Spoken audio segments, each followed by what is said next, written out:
There. Good evening, Shelton community. As you can tell, we're doing some final last minute technical conversation, so we apologize, but we are so excited in presenting our second evening parenting forum. My name is Brian Wierzbicki, and I'm the school counselor for Bordeaux Elementary. I'd like to take a moment to introduce our other two elementary counselors. Go ahead, Robin. I'm Robin.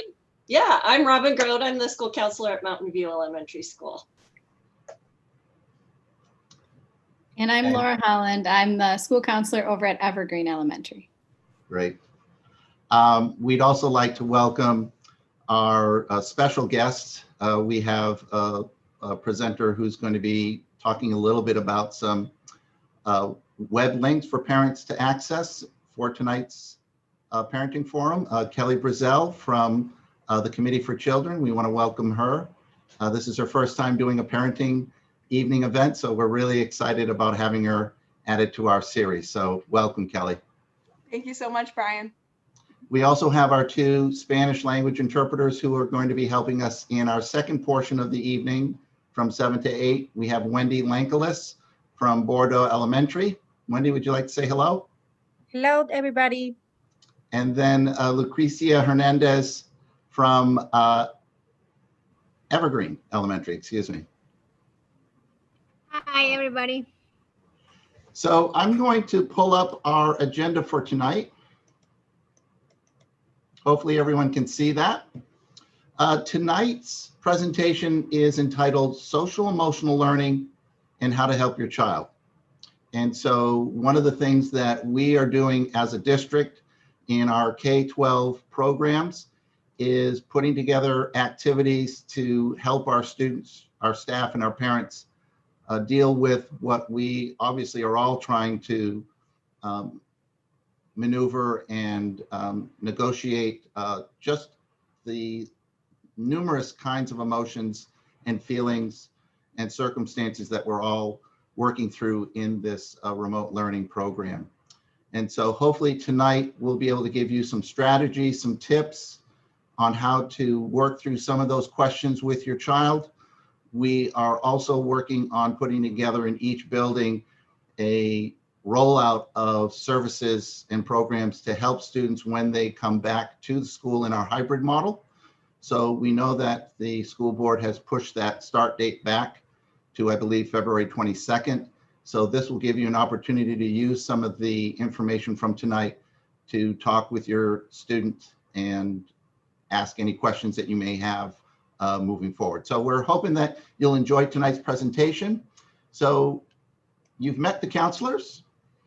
Again, we are all available either via email or through contacting our school. And so we also have web pages on our district websites and our school website. So if you have any questions after tonight's presentation, which will be recorded, please don't hesitate to reach out to any one of us, and we'd be happy to reach out and give you any information from tonight's presentation. So what we'd like to do to start with is we'd like to show a video through the Committee for Children. Kelly was gracious enough to, we happened to find this video, but Kelly said that this is a video that is extremely beneficial for parents and actually for our staff or for anyone that's interested in knowing a little bit more about this acronym SEL. You've been probably hearing a lot of it lately, especially in our remote learning. The Committee for Children, you'll learn a little bit later on in our presentation. They are a fantastic resource. And Kelly and I we've met and have worked together on some of the programs that we're doing in our building. And she was able to share some of these resources with our other counselors. So sit back and we hope you enjoy the video.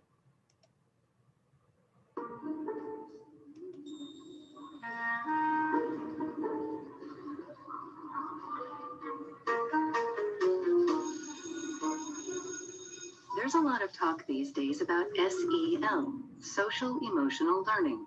But what exactly is it? Social emotional learning is the process of learning social and emotional skills. and it's just as important as learning reading or math. This learning process is most effective when it begins early and continues through high school. Social emotional skills are essential for success in school, work, and life. With SEL, students learn to manage their own emotions and behaviors, have empathy and show care and concern for others, solve problems effectively, make responsible decisions, and maintain healthy relationships. Students learn to recognize what's happening inside them and to be aware of their emotions, which helps them deal with strong emotions and impulsive behaviors. It helps them stop, take a breath, and think about a situation before acting. Students learn to identify others' emotions and perspectives, which helps them empathize and show compassion, no matter who they are or what their background is. It's not difficult to imagine how this is important in the classroom and in life. Students learn to solve problems in peaceful ways and communicate assertively about what they need or want. This helps them get along with other students and get the help they need from adults. When students learn to make responsible decisions about their lives and their future, things can turn out better. Research shows social emotional learning makes a difference. Students who participate in SEL do better academically, have improved attitudes and behaviors, and act in delinquent or disruptive ways less often. In the United States, students with strong social emotional competence are twice as likely to earn a college degree and nearly 50% more likely to graduate from high school and have a full-time job by age 25. Just as important, students who are socially and emotionally competent have more friends. This means they're more likely to feel connected to school and do well, and less likely to be left out or bullied. Simply put, by participating in social emotional learning, students learn the skills to succeed in every facet of school and the rest of their lives.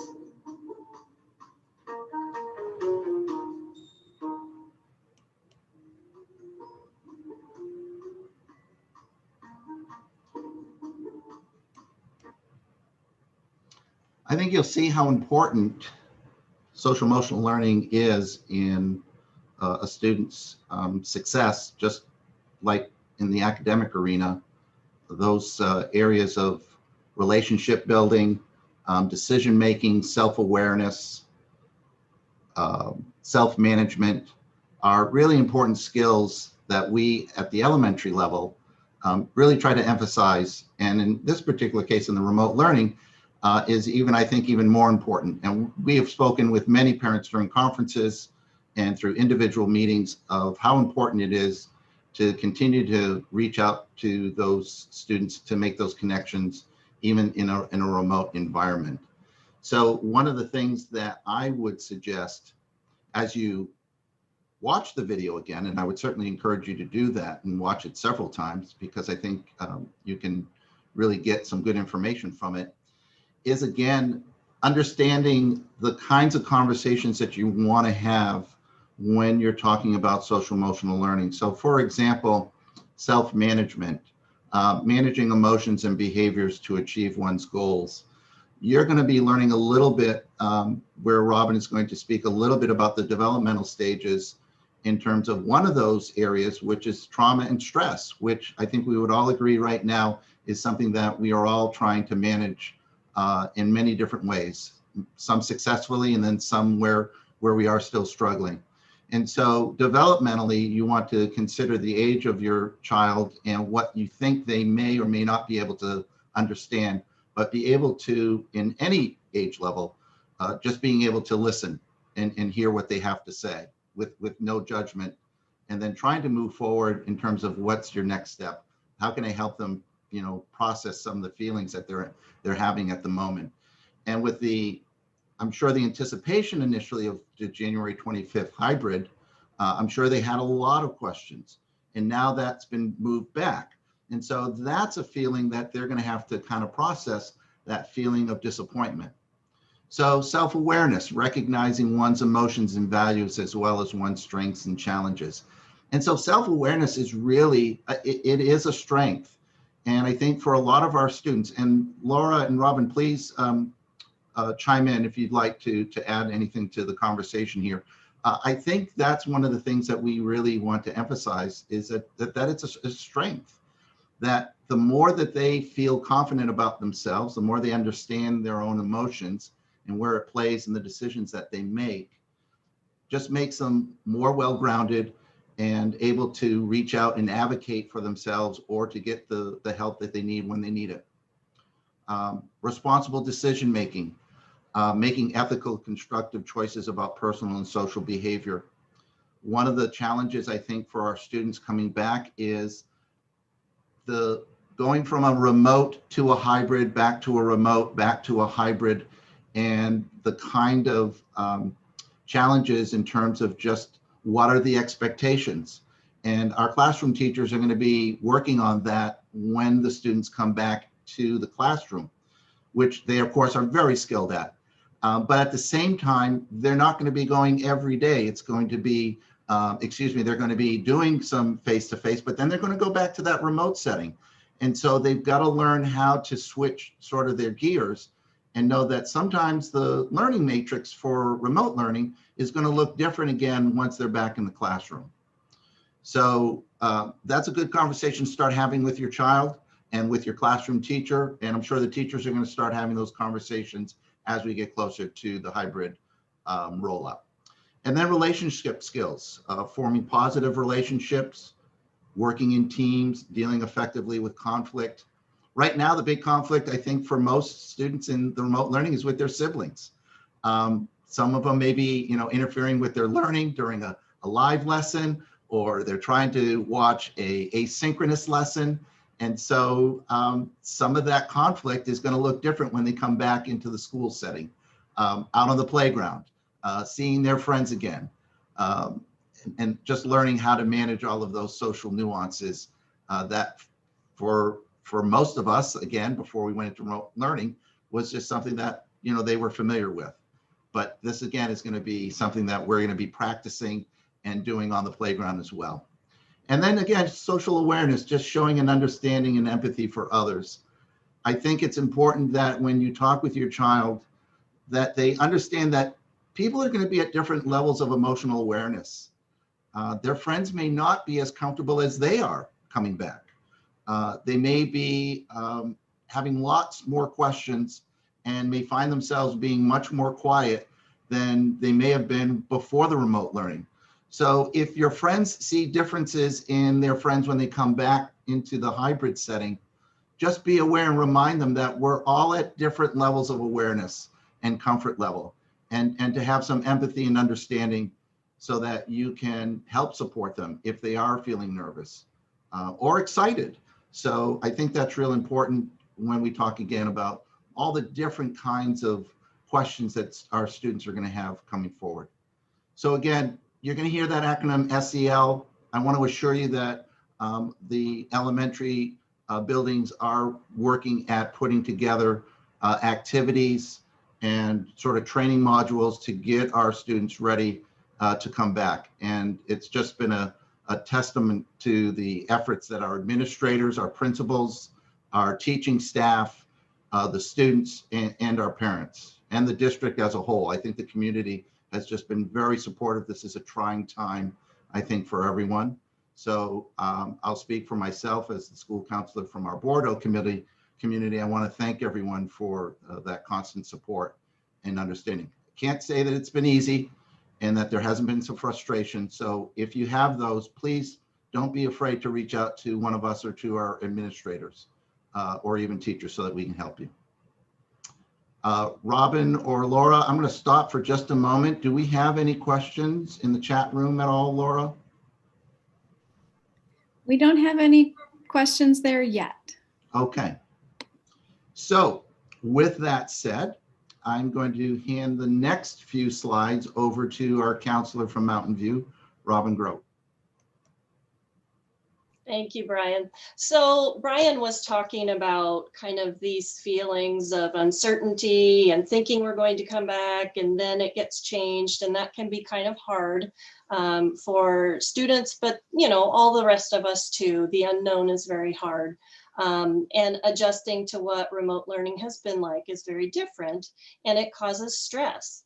There may have been some events throughout this time that we've not had kids in school with us in the homes that may have been traumatic for the students. So what we wanted to share on these next couple of slides were some typical reactions you might see out of your child by our age levels here divided up. The first slide, we're looking at typical reactions of kids that you might see ages 2 to 5, feelings of helplessness and uncertainty that can extend into other aspects of their lives.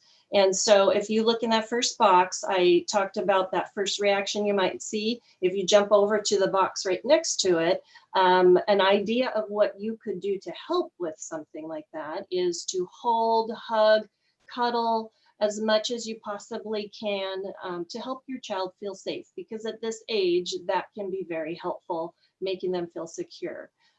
With kids who are just learning to talk, it's hard for them to take in a lot of words from you, especially if they're under stress. So saying something as simple as mommy is here, daddy is here, just to keep it short and reassuring for them.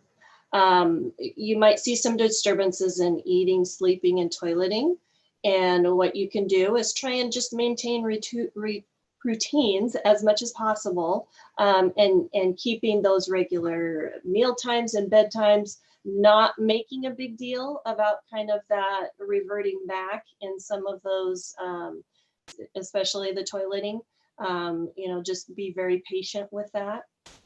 You might also see them talking repeatedly about the event, like they're really fixated on it, or pretending to play. That's their way of expressing that, okay? Then another reaction you might see is excessive clinging to you, and that's just showing that, they need that secure holding and cuddling and reassurance as much as possible. Over there in our additional ideas of what you can do to help with some of these things, bedtime, give extra support at bedtime. You might want to just sit there and spend extra time talking. Might be something that could be helpful. And then something that a lot of kids enjoy doing is expressing their feelings through drawing pictures at this age. Next slide. We have typical reactions of our a little bit older kids, 6 through age 11. They're also kind of concerned about, what the events have been but the way that they look at it is safety of themselves and others in their family or at school. So, they're a little bit more concerned about things like that. Their worlds are expanding a little bit beyond just themselves. So they'll start thinking about others that way. Constantly retelling of the traumatic event, you might hear them talking about that and going over those events quite frequently. You also, though, when they get a little bit older, they might refuse to talk about it. That's a pretty normal reaction once kids get a little bit older. Being overwhelmed with fear or sadness. They also might have a hard time sleeping, or just not have the appetite that you're used to seeing in them. And some of their reactions might be physical discomfort, such as stomach aches, headaches, and feeling tired. And some of the ideas, things that you could do to help is telling your children that those feelings are very normal, and reassure them that they are safe, and listen a lot. And Brian did bring that up in our previous slide before these slides, that, just listening sometimes is the most helpful thing, so that they can get those feelings out, especially if they're comfortable sharing. Maintaining routines, just like with the younger folks, as much as possible, because that's something that's very reliable to them, and they can count on that in some of these uncertain times. limiting exposure to media coverage if you can. If they see it or hear something about it, you just sit with them and talk with them about it after they have seen it. But there's no real reason for them to be watching the news every night necessarily, because developmentally it's really hard for them to process some of that. So lastly, just encourage them to see if they can think of ways to help out others, because when you're focusing on someone else, that can really help get your mind away from the stress that you're feeling, and it gives them purpose in moving forward. Yeah. Robin, I'd love to take this moment, it just dawned on me, maybe you and Laura and I can talk a little bit about the questions that we sometimes get from parents is, when is a typical reaction more than a typical and might be a chronic, and when should I be moving to maybe getting some help, either through some mental health services or through maybe a counselor or my pediatrician? What would be some of those signs that we'd want to look for? And I guess what I would say is, typical could look different from ages 6 to 11 to 2 to 5. So your child. But if you continue to see these kinds of reactions in a longer setting, a week and a half, or you see some typical behaviors that are going to the extreme, them going off to their room and just pretty much shutting themselves out. Those are times when you want to maybe go and do some probing and just ask some very simple open-ended questions. But I know a lot of parents say, well, when should I be worried, or when should I be concerned that maybe I need some additional help? So Robin, Laura, would you give some of your, from your benefit of working with your families? Yeah, what kind of my rule of thumb is, if it's extending longer than a couple of weeks after a traumatic or stressful kind of event, that would be probably the time, unless you see a significant behavior that's very excessive and very worrisome. I wouldn't want to wait. But if you're seeing kind of the appetite drop off a little bit, they're saying they're having a hard time sleeping, usually beyond a couple of weeks is when we would want to be talking about that. But that being said, if at any time you have a concern about your child, don't wait and ask about it. Definitely. Laura, do you have anything to add to that? Yeah, I agree with everything that you guys are saying so far. That time frame you're looking at, is this extending past, what you think is normal for your child to bounce back? So when things have happened in the past, that can give you a clue to how fast your child recovers, because that, like you guys said, is different for everybody. But this whole situation with the pandemic and being out of school, this is a potentially traumatizing situation for kids, because it is just kind of generally scary. And if you notice your child is using their coping skills that usually work for them, and you're teaching them some and they just keep not working, that might be a good time to check in with your pediatrician or a mental health counselor or something like that. The only other thing that I would add is that if there's a safety concern, so it is not unusual for kids to say somewhat scary things when they're feeling overwhelmed and they're kind of at the end of their ideas for how to cope with these big feelings. If they're saying something that's kind of scary or indicates that they might harm themselves or somebody else, definitely seek help right away.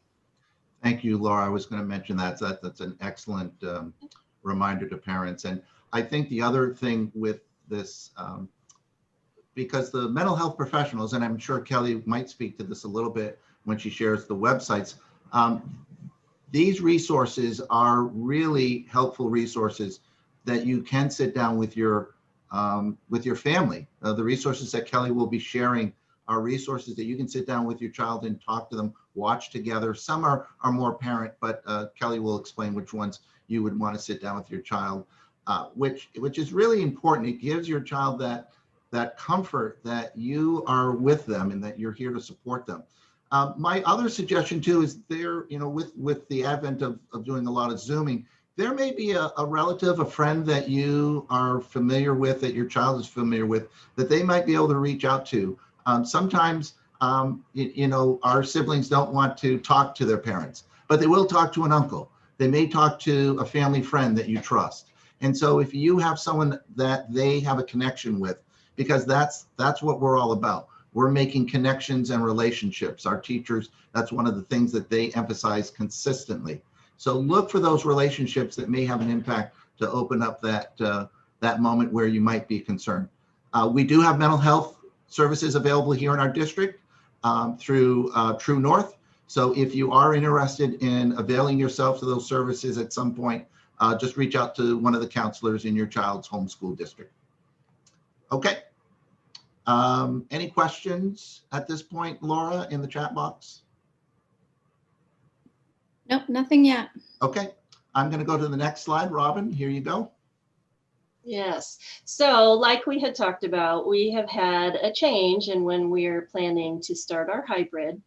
And the one thing that I think is really positive about that is it gives us some time to get kids prepared for coming back to school, a little extra time on that. And like Brian had mentioned, our school staff in each of the buildings are working very hard on what we can do ahead of time so that kids are prepared to come back. They kind of know what to expect.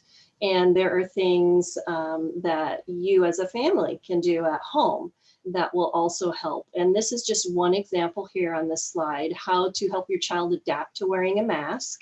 And this was something that I found that I thought was really helpful. There are some fun things that you can do at home to kind of build up that stamina in your child of wearing a mask, because it's not just going to be a quick little trip to the store, wear the mask, but they are going to be expected, in order for everyone to be safe at school, to have that mask on for a longer period of time than many of them may be used to at this point. And so first of all, starting out, explain why it's important. You know, this is something that protects them from getting sick, but then also protects others. You can take a picture of them with their mask on. Sometimes they have a fun time with that. Practicing. You wear your mask for a little bit of time. You're going to build up that time. You can even make it fun of, hey, what are we going to do when we keep our mask on for 5 minutes? So let's go do something fun. You could pretend also.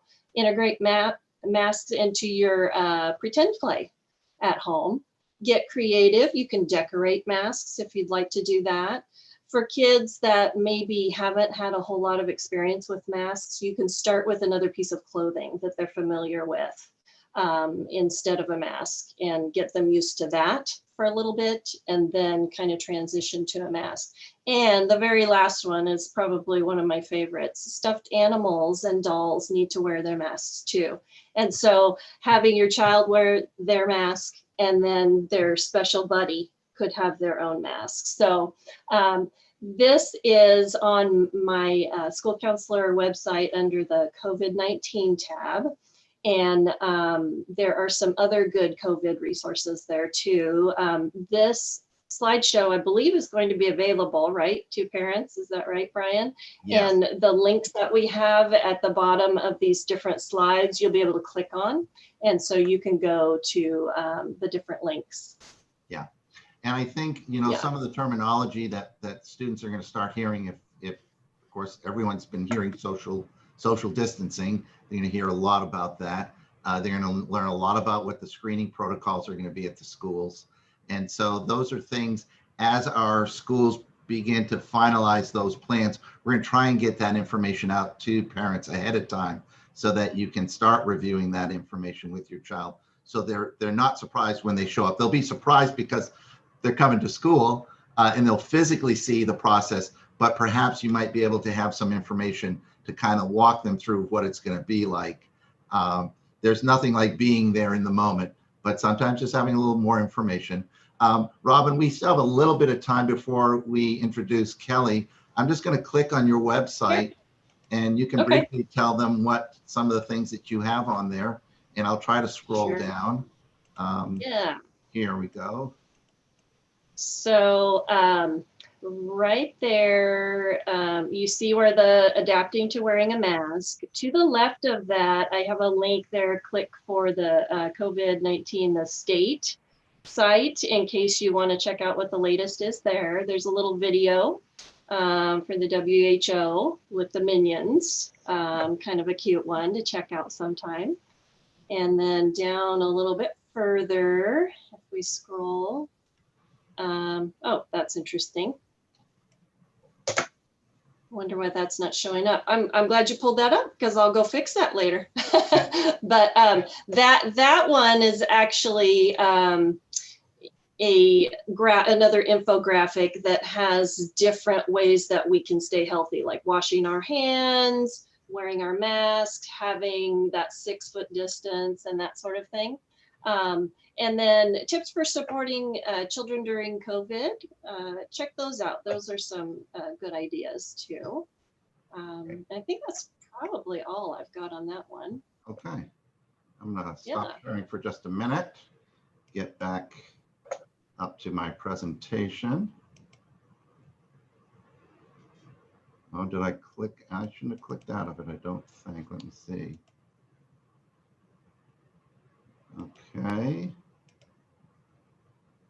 All right, I am technical glitch here. We're just gonna put it on hold for a second. I'm gonna get back into it in just a minute. My apologies. I was doing so well too with my technical expertise, but we'll get right there. We have come so far, have we not, in technology? Yes, we Brian's teaching me how to do things now. Yes, we have. Yes. Okay. Let's see if we can do this again. Thank you everyone for your patience. Okay, there we go. I think we're good. I just want to make sure, I'm going to stop that for a second because I want to make sure I've got, okay, computer sound. Excellent. Okay. Can everyone see that? I'm going to click down to our last slide there and go to our next, which we are very, very honored to have Kelly Brazel from the Committee for Children. I'm going to let Kelly introduce herself, tell her a little bit about herself to our Bordeaux, Mountain View, and Evergreen communities.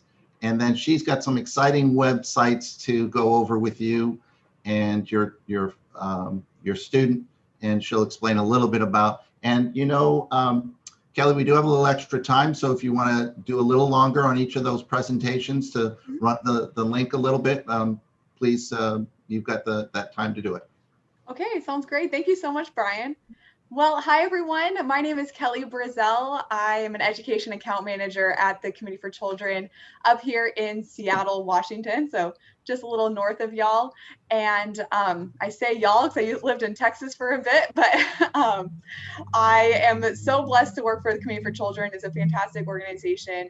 And our mission here at CFC, or Committee for Children, is to foster the safety and well-being of children through social emotional learning and development.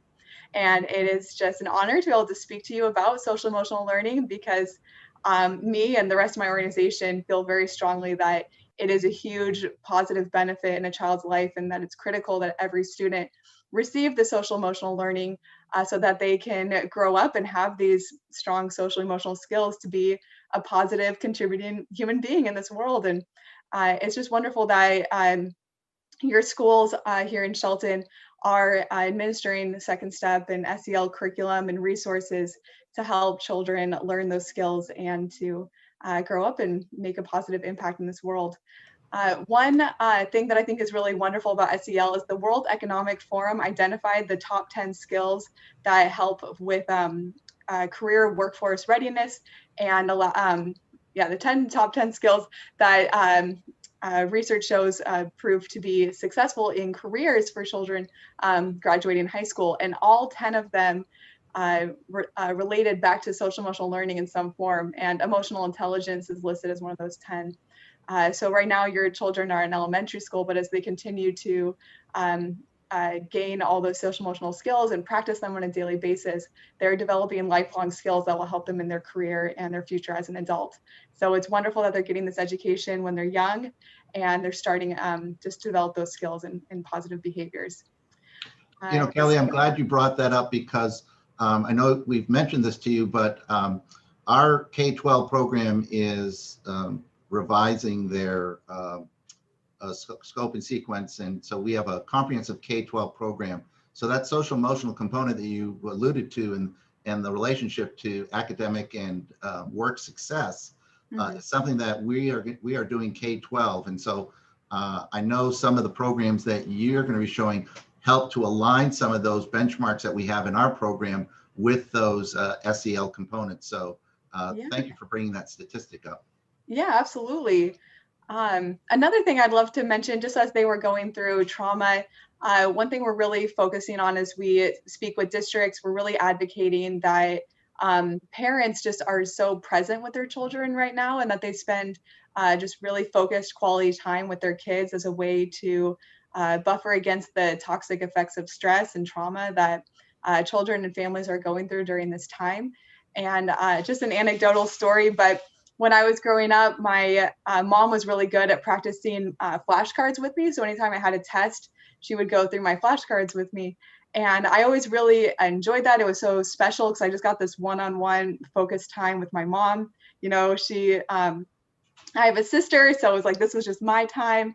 And my mom is also always busy on the phone, but this was just direct time.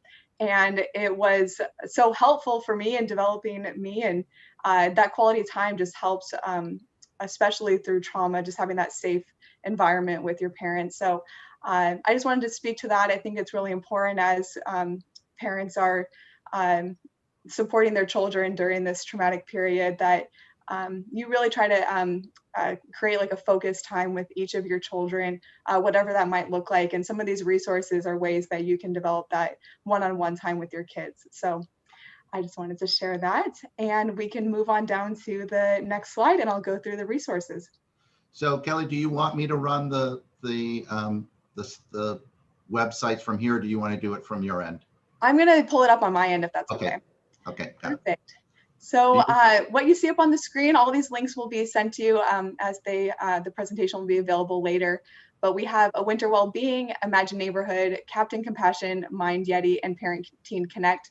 And I'll be sharing my screen now to go through each of those. Now, Erin, do I need to stop sharing right now and let her share? She should be able to just share it, and then it should just go. So.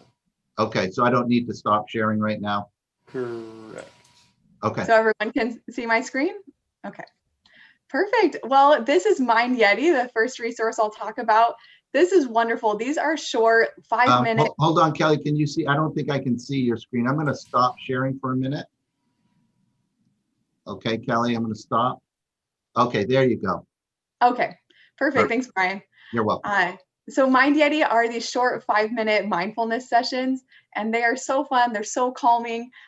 We as a staff here at Community for Children, we do these mindfulness sessions together. They're great for just adults or for children as well. So it'd be great if you did these mindfulness sessions with your child. And these are great ways to be present as well, because you're just very focused on listening to the video and practicing your breath and being intentional during that time. So I was going to show you one of our videos. Here on our Mind Yeti page, we have all these different ways to view Mind Yeti. So either YouTube, Vimeo, or if you just want to listen to the audio, you can pull it up on iTunes. But we will go over to YouTube. We have all of our Mind Yeti sessions available here. And then we are going to play this slow breathing one. And I won't play the whole thing, so I'll cut it off, but just so you can get an intro into what it sounds like. Thank you. Feel free to close your eyes and just go along with it. It's so calming and wonderful. Hello, welcome to Mind Yeti. Today you will practice a special kind of breathing. We call it slow breathing, because you breathe in slowly through your nose and out through your mouth. Slow breathing can help you settle the hubbub and find a peaceful place. Before we begin, take a moment to find your Yeti body. Sit comfortably with your back straight and your feet or legs resting on the floor.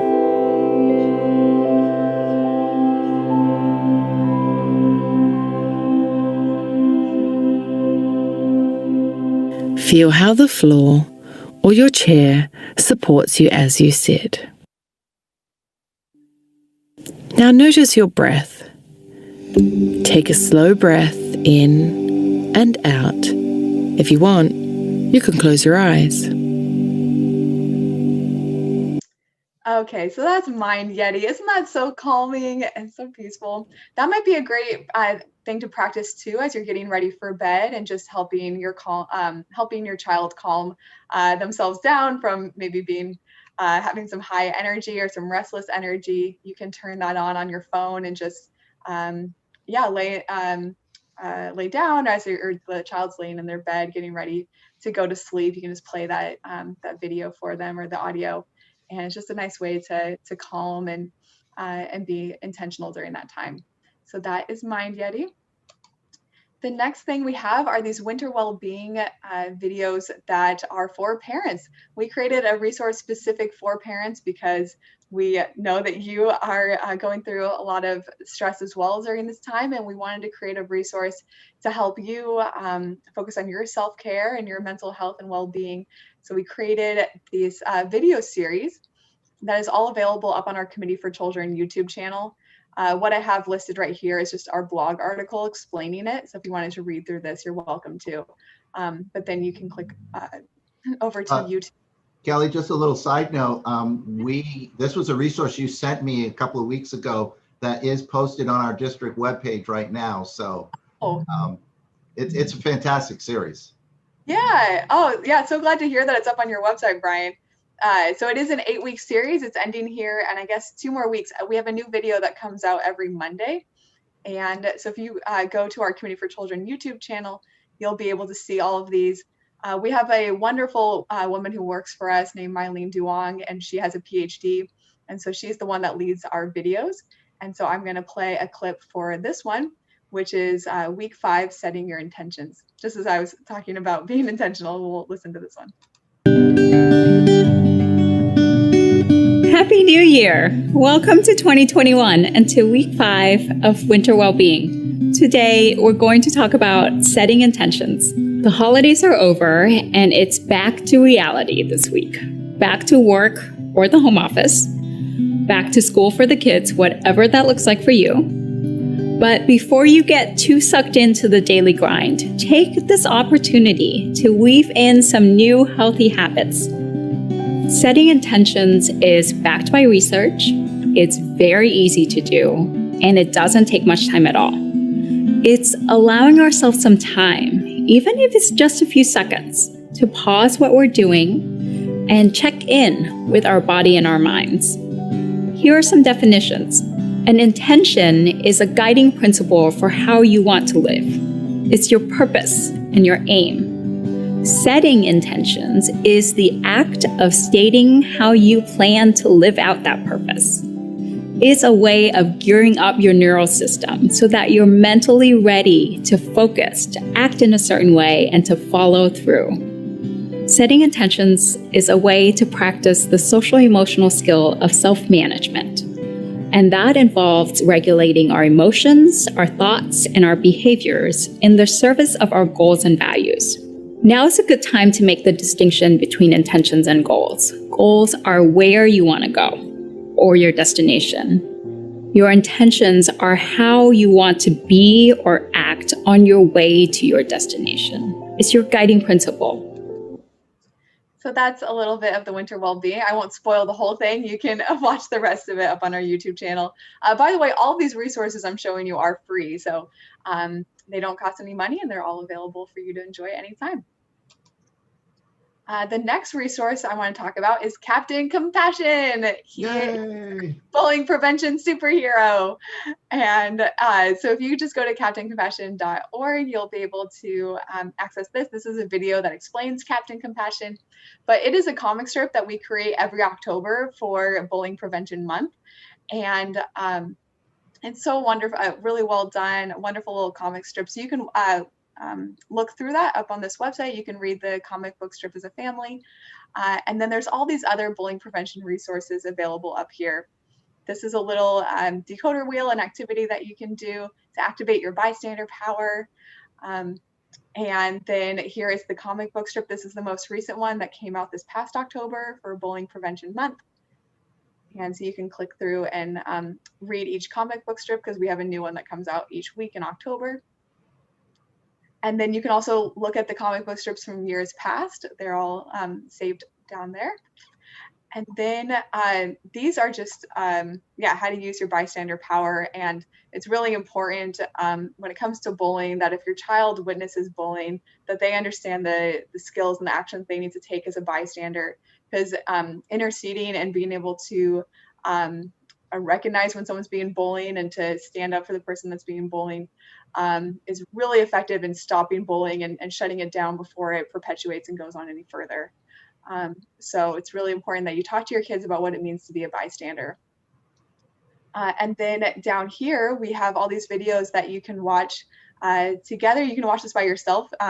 They involve teenagers. So if you have like a really younger kiddo, maybe they wouldn't enjoy these videos as much, but these are videos that involve middle schoolers as they talk and process through what their bullying experiences have looked like.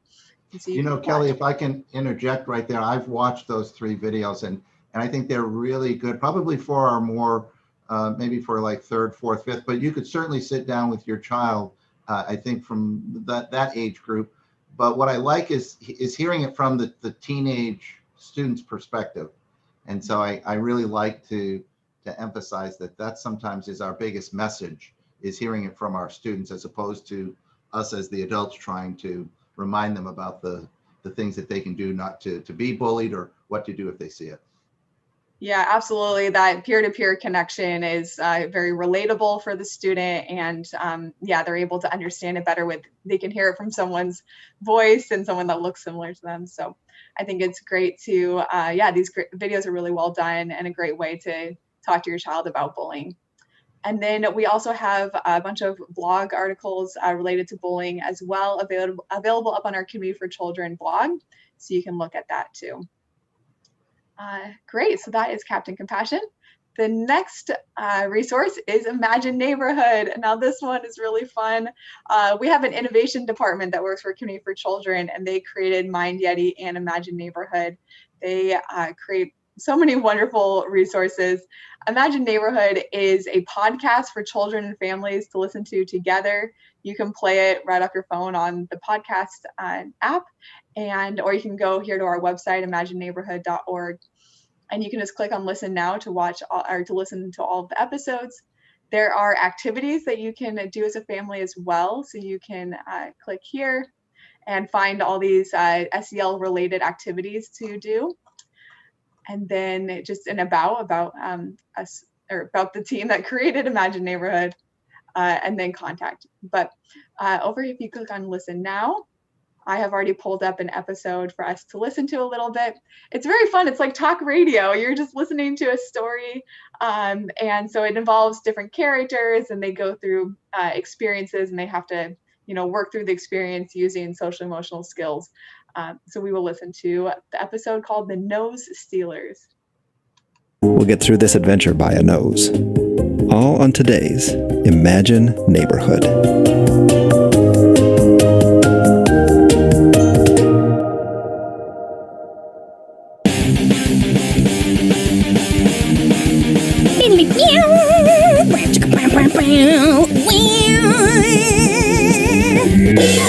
Hi listeners, Dr. Apocalypso here.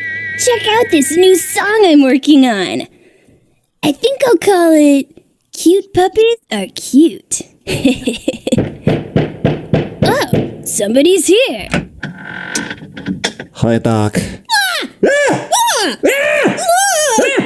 the? How the? Scotty, your nose is missing! I knows. Can you help me out with something? Yeah, come in. What happened? Well, I was walking around the wasteland looking for a burrito. And that's when I heard it. Look out your nose. It was a nose stealer. A nose stealer? A human-sized hand that walks around on its fingers. Oh, those dastardly tricksters who say, get your nose, and then take your nose right off your face and run around with it? The very same. Right when I... So that's a little preview of Imagine Neighborhood. They're only about 20-minute episodes, and this would be a great thing to listen to while you're driving in the car, or maybe while you're getting dinner ready, just as a way to, again, incorporate SEL into the home. Part of our second step curriculum, which is the SEL curriculum that your schools are implementing right now, is to engage families to implement the curriculum with fidelity. It's very important that it's not just happening at the schools, but it's also happening at the home. So Imagine Neighborhood is a great resource to involve that social emotional learning component in your home as well. So you can go to imagineneighborhood.org to check that out. And next we have Parenting Connect. So this is a resource obviously for the older kids, and just something to keep in mind too once your child is reaching closer to their teenage years. This is a resource where parents and teenagers share their views and opinions on topics that are just really important to teenagers as they're growing and maturing. So screen time, independence, responsibility, communication. And so I was going to play the video that just introduces this resource.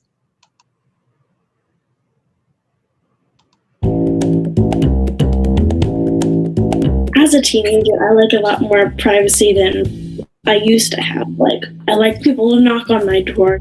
There are no locked doors in this house. We have to be able to turn that knob and open the door at any time. One of the biggest questions parents have is how much independence should I allow my teenager? You want to give independence based on the amount that your child can handle it. And he's looking at me, and his common phrase is, settle down, calm down. Why are you making such a big deal out of it? I sassed her. I'm like, no, Mom. Like, you don't know anything. The challenge for parents is to control their own emotions. Nothing works well when you're hungry and angry. Now they say that I'm a teen. I have to be a lot more mature. I have a lot more responsibility. Responsibility is self-control, responsibility in academics, responsibility to learn how to control your emotions. Like watch TV, play on my laptop, watch Netflix. It's like a good part of my life. We love media, but it's powerful, so we need to know that it's also got a damaging side. I absolutely don't think she's using the appropriate amount of technology. I can tell you that. It's another one of the biggest fights we have in the house. I'm excited about this project because it's innovative and unique, and it's with real parents and real teenagers with real issues, real gritty issues.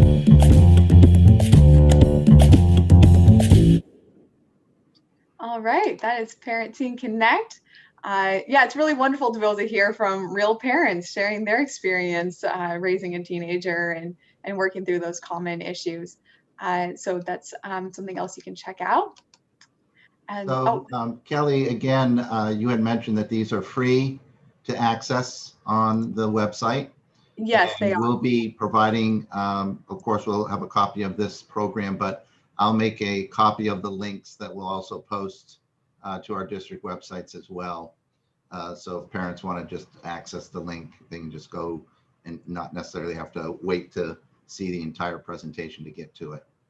Yeah, absolutely. The last thing I just pulled up was our Committee for Children blog, and we have a parenting section down here. So if you just click there, we have a lot of different blog articles that pertain to parenting and raising a child and focusing on social emotional learning. So here's one on gratitude and appreciation, an article on bullying. So different things to read when you want to just sit down and and read something. You can come here to our Community for Children blog. And that is everything I wanted to share with you today. So thank you so much for your time. Thank you very much, Kelly, for coming and sharing all these wonderful resources.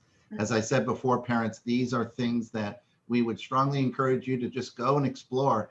And of course, with the mindset of making sure that if your child is going to view it with you, make sure that you're with your child. Don't send the child to the website. Just make sure that they're getting into the appropriate website. Because like the Mind Yeti is certainly something I would agree, Kelly, that probably a child, once the parent gets them linked in, they could watch and listen to a video. But obviously those links, you as the parent would want to make sure that they're logging into the right links. So. Yeah, definitely. Okay. Laura, do we have any questions in the chat box? We've got about 5 minutes before we are to end our English presentation. Now, we do not have any questions, but we do have some positive feedback for you, Brian.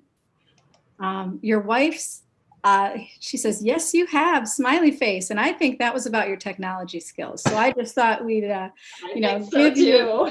you a hand for those technology skills again at this point in the presentation. Thank you. Well, it is a collaborative effort, and I want to give a shout out to my wife, Susie. Those of you in the Shelton community, Susie is the high school freshman academy counselor. She is our K-12 coordinator that has really energized our K-12 team to do all of these exciting programs that you're seeing tonight and in the other buildings as well. So I'll give a shout out back to her. And again, I want to thank Robin and my other counterpart, Laura, who have just been my technology pushers. So I really appreciate all the support you give me in enhancing my skills, because I feel better now. You know, that social emotional skill of feeling some sense of accomplishment helps me through some of these times when I feel like I'm not really doing as much as I think I should be doing. So thank you again, everyone, for coming and being part of our evening presentation. We may do one more parenting forum. We were talking about it as a group prior to maybe our opening on February 22nd. So please keep a lookout on the district webpage or your school's webpage. So thank you all very much for coming, and have a great evening, everyone.